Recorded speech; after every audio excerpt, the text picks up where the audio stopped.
Breath of the Wild, a novelisation by Zed of Ages.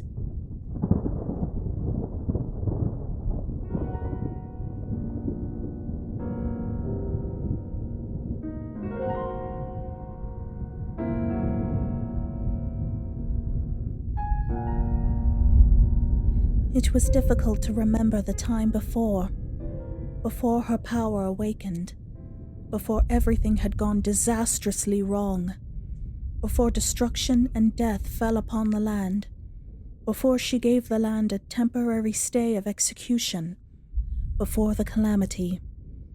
Some days she could remember. She could remember green hills and lush forests.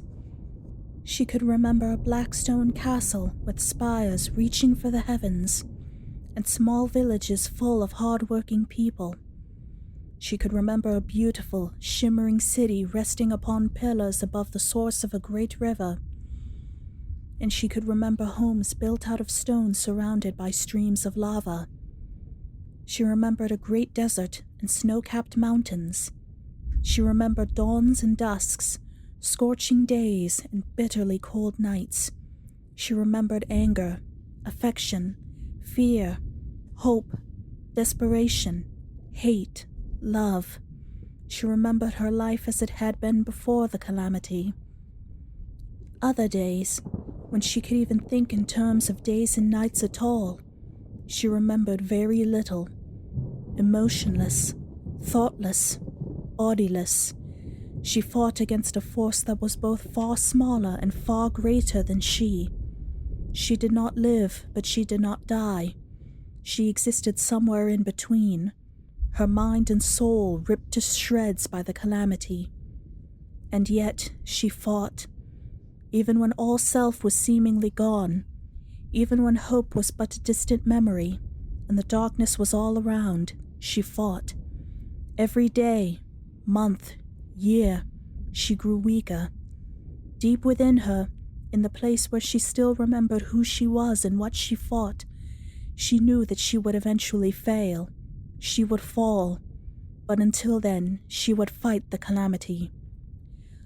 100 years, a lifetime for some, a fraction of a lifetime for others.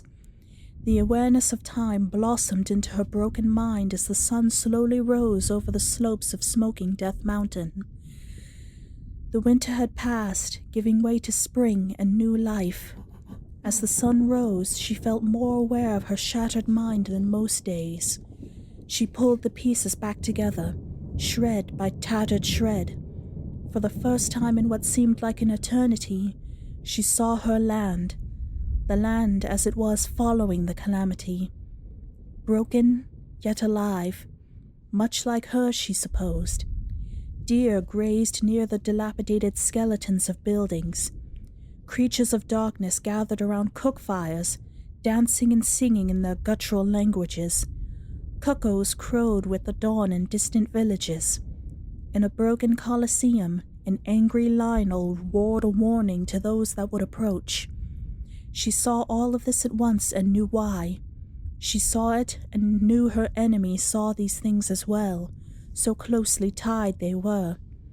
As her awareness of time and space grew, so too did such things grow in the calamity. But she saw something that the calamity did not. Far away, on a distant plateau, a man stirred within a chamber deep within a mountain. She saw this, and she remembered. She remembered her life before the calamity. She remembered who she was. She remembered why she fought. Most of all, she remembered the man named Link.